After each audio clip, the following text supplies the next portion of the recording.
آگے ہے احمدی حضرات کسی مسلمان کے ہاں جا کر کسی کی وفات پر فاتحہ خوانی کیوں نہیں کرتے؟ یہ بالکل غلط بات ہے۔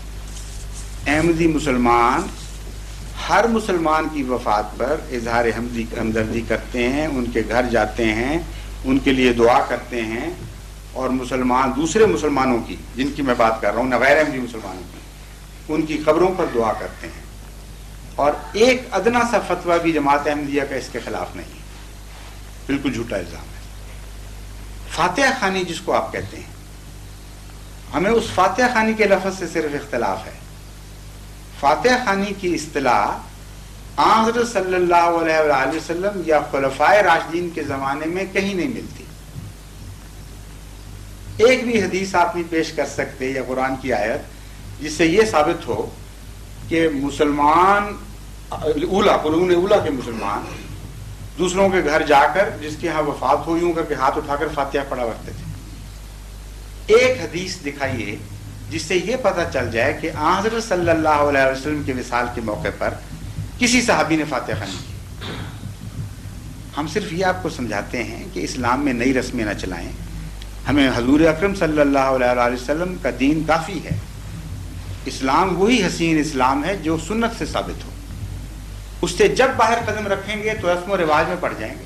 ہمارے بزرگوں نے جو ہمیں بتایا ہم وہ کر رہے ہیں، اس میں کہا ہے وہ زیادہ تعلیم یافتہ تھے یا زیادہ اسلام کے بارے جانتے تھے یا نہیں جانتے تھے، ہم اسی پر اپنا وہ دیکھیں۔ میں یہ عرض کر رہا ہوں کہ ان بزرگوں کی بات مانیں گے۔ کیا تھا نہیں اس کا آپ نقص بتائیں، میں بتا رہا ہوں، تو نقص کیا تھا؟ اللہ نے نہیں کھاتا ہو سکتا یا یہی تو بتا رہا ہوں، میری گزارش سن لیجئے۔ اس سے بڑا شروع کہاں سے ہوئی اور کیوں ہوئی؟ میں بتانے لگا ہوں۔ نقص یہی ہے اس کا کہ جو چیز سنت سے زائد ہو وہ اسلام نہیں ہے۔ کیا ہمارے بزرگ غلط تھے، وہ اسلام مسلمان نہیں تھے؟ محمد رسول اللہ صلی اللہ علیہ وسلم اور آپ کے صحابہ غلط تھے؟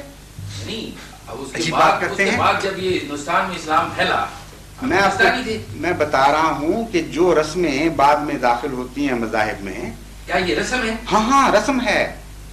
رسم ہر وہ چیز سنت نہیں ہے، رسم ہے جو رسول اللہ صلی اللہ علیہ وسلم اور آپ کے صحابہ سے ثابت نہ ہو۔ اس لیے رسمیں اچھی بھی ہو سکتی ہیں، بد بھی ہو سکتی ہیں، مگر سنت نہیں بن سکتی۔ اصل بات یہ ہے کہ جب ہندوستان میں وہ لوگ تشریف لائے بزرگ، یہاں بے انتہا جہالت تھی، ہندو مذہب کی وجہ سے بد رسوم بے حد جاری تھی، اور زبان کے اختلاف دوسرے مسائل کی وجہ سے وہ ان کو کم سے کم دینی تعلیم دینا چاہتے تھے کسی بہانے۔ اس کی وجہ سے کئی چیزیں شروع میں نیک نیتی سے داخل ہوئی ہیں جو بعد میں رسمیں بن گئیں۔ مثلا سورہ فاتحہ کو سکھانا اور فاتحہ کو بطور دعا کے پڑھانا، مجھے یقین ہے کہ اس طرح انہوں نے شروع کیا ہوگا۔ انہوں نے کہا ہوگا کہ جب تم کسی بزرگ کے لیے، کسی فوت شدہ کے لیے دعا کرتے ہو تو سورہ فاتحہ چونکہ کامل دعا ہے، یہ تھوڑی سی دعا تم سیکھ لو، زیادہ عربی تمہیں نہیں آتی، یہ پڑھ لیا کرو، ہر جگہ نماز میں بھی کام آئے گی، ہر جگہ کام آئے گی۔ چنانچہ کم علمی کی بنا پر شروع میں ہندوؤں کی تعلیم اور تربیت کی خاطر ہمارے صوفیاء اور بزرگوں نے یہ طریقہ اختیار کیا۔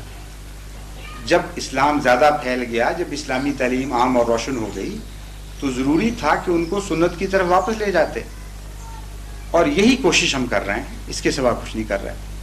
اب 40واں ہے، 11ویں ہے، شیرینیاں بانٹنی ہیں وفات کے بعد، کھیریں تقسیم کرنی ہیں، کھانے دینے ہیں، اتنے جھگڑے ہیں جن کا کوئی وجود قرون اولا کے اسلام میں نہیں ملتا۔ اب یہ تو جذباتی بات ہے کہ ہمارے بزرگ غلط کہتے ہیں، یہ ویسی بات ہے جیسے قرآن کریم بار بار کہتا ہے کہ یہ آپ رسول اللہ صلی اللہ علیہ وسلم کے مخالف ہیں۔ ان کو یہ کہا کرتے تھے کہ اچھا پھر ہمارے بزرگ غلط تھے۔ قرآن فرماتا ہے کیوں غلط نہیں ہو سکتے تمہارے بزرگ؟ صرف وہی غلط نہیں ہے جس پر الہام نازل ہوتا ہے، صرف وہی درست ہوتا ہے اصل میں جس کو خدا روشنی عطا فرماتا ہے۔ تو اس میں اختلاف کی وجہ مجھے سمجھ نہیں آتی۔ میں تو آپ کو یہ پیغام دیتا ہوں، جماعت احمدیہ یہ پیغام دیتی ہے کہ سنت کافی ہونی چاہیے ہمارے لیے، کیونکہ سنت میں مذہب کی تکمیل ہو گئی۔ حسن کامل میں نہ اضافہ ہو سکتا ہے نہ اس میں کمی ہو سکتی ہے۔ اس لیے بعد کی رسموں نے ہمیں نقصان پہنچایا ہے۔ اسلام سے رفتہ رفتہ ہم لوگ دور اس لیے ہٹے ہیں کہ بعد میں جو رسمیں جاری کی گئیں خواہ نیک نیتی سے بھی تھی، ہم ان کو خالی برتنوں کی طرح پکڑ کے بیٹھ گئے۔ اس لیے رسم و رواج سے باہر نکلیں، سنت کو قائم کریں، قرون اولیٰ کے اسلام کی طرف واپس جائیں، بیاہ شادی میں سادگی کریں، موت اور تدفین میں سادگی کریں. یہ سارے بوجھ آپ کے اتر جائیں گے جو ہمارے اوپر بے وجہ پڑے ہوئے ہیں. اور رسول کریم صلی اللہ علیہ وسلم کی سنت یہ تھی کہ نماز جنازہ پڑھتے تھے اور دعا کرتے تھے، ایک دوسرے سے ہمدردی کرتے تھے. ہم بھی یہی کرتے ہیں، اس پہ کوئی اعتراض نہیں ہونا چاہیے. فاتح خانی تو ہے ہی دعا نہیں، دعا کی خاطر فاتح خانی ہم بھی پڑھ لیتے ہیں، لیکن جو میں رسم کے خلاف ہوں. صرف جب جاتے ہیں کہیں، میں کئی دفعہ گیا ہوں، ایک آدمی ہاتھ اٹھاتا ہے، سارے یوں کیوں کر لیتے ہیں کہ جی فاتح خانی ہو، انا للہ. یہ کوئی فاتح خانی ہے؟ فاتحہ کی دعا دیکھیے، فاتحہ کی نہیں، یہ غلط طریقہ ہے. فاتحہ کی دعا معنی خیز چیز ہے. دعا میں دل حرکت کرتا ہے تو قبول ہوتی ہے، کوئی رسم تو نہیں. دعا فاتحہ کا معنی آنا چاہیے. انسان سوچ کر اللہ تعالیٰ کی صفات میں ڈوب کر اس سے ایاک نعبد و ایاک نستعین کی التجا کرے، یہ دعا ہے. اس پہلو سے فاتحہ پڑھنا دعا کے طور پر ہرگز منع نہیں. لیکن جو رسم بنی ہوئی ہے کہ ضرور پڑھو اور دیکھا دیکھی پڑھو اور جب کوئی جائے تو ایک آدمی ہاتھ اٹھائے سارے یوں کر دیں، یہ بالکل بے بنیاد بات ہے. کوئی سند نہیں اس کی اسلام میں. یہ تو اسلام کے ساتھ تمسخر ہے. اس لیے ہم آپ کو سے گزارش کرتے ہیں کہ ناراض ہم سے ہونے کی بجائے آپ اپنی اصلاح کریں. اس دین میں حرج کیا ہے جو محمد رسول اللہ علیہ وسلم نے عملاً کر کے دکھایا تھا؟ بتائیے وہ کیوں کافی نہیں؟ ہمارے لیے کافی ہونا چاہیے.